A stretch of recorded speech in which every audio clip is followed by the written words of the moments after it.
ตอนนี้យើងទទួលបាន Infinix Hot 50 ម្ដងអញ្ចឹងបងប្អូនអាចឆែកមើលណាទៅលើ serial នេះគឺខ្ញុំនឹងបញ្ជាក់មើលគឺបងប្អូនឃើញនៅក្នុងវាហ្នឹង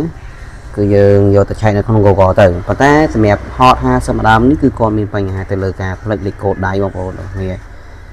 អញ្ចឹងគាត់អត់ដឹងទេអញ្ចឹងគាត់បានយកធ្វើការផ្ដាច់ជាមួយនឹងខ្ញុំគឺយើងធ្វើការបុក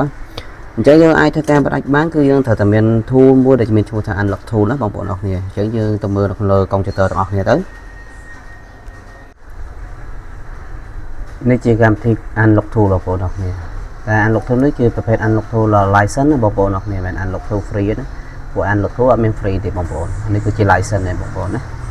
អូខេឥឡូវយើងចាប់តាមធ្វើការបើកជាមួយនឹងកម្មវិធី unlock tool បងប្អូនអរគ្នាអញ្ចឹងយើងរងចាំបន្តិចសិនមក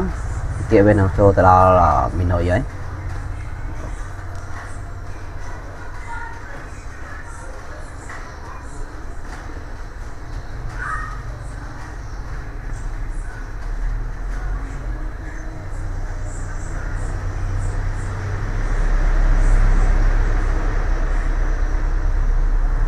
អូខេបន្ទាប់ពីដែលយើងបើកទៅលើ unlock tool រួចដល់គឺយើងយកពាក្យថា Infinix អូខេបន្ទាប់ Infinix មិនបងបើយើងចូលដល់នេះយើងត្រូវស្រេមកនេះបន្តិចបងប្អូនយើងចាំថ្ងៃទៀតណាយើងវាយពាក្យថា Hot 50មកយើងត្រូវច្បាស់ថា Hot 50នោះគឺ Hot 50 5G ឬក៏ 4G អញ្ចឹងណាតែនេះជា Hot 50 5G ប៉ុន្តែយើងអត់ត្រូវការបុកឡើងនេះទេយើងចុចដល់ meta នឹងមកបន្តមកទៅយើងយកនេះ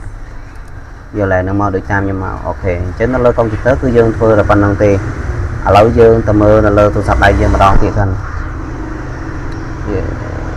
យើងកលេចមើលនៅលើទូរស័ព្ទដៃយើងគឺយើងត្រូវតែដោតដោយ USB នេះទៅចូលនៅក្នុងកុំព្យូទ័រដៃយើងមកកុំព្យូទ័រយើងមកអញ្ចឹងវាជាប្រភេទ USB ណាអញ្ចឹងយើងត្រូវធ្វើការបន្លត់សិនបន្លត់យើងចុចបិទបើកធម្មតាមកយើងបន្លត់ធម្មតាមកបងប្អូនទាំងគ្នាយើងបិទទូរស័ព្ទដៃយើងមកអូខេយើងរងចាំបន្តិចសិន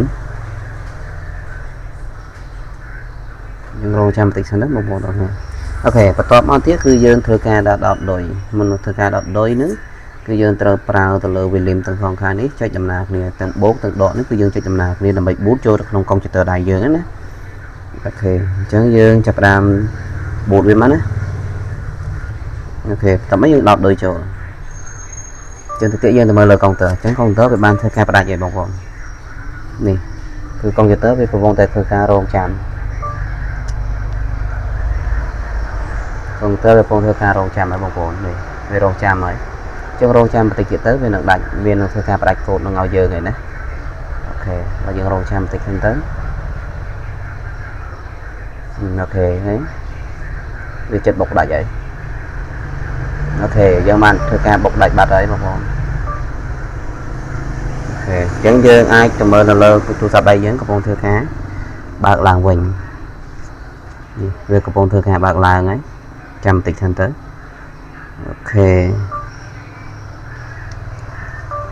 រងចាំបន្តិចនេះវាឡើងហើយ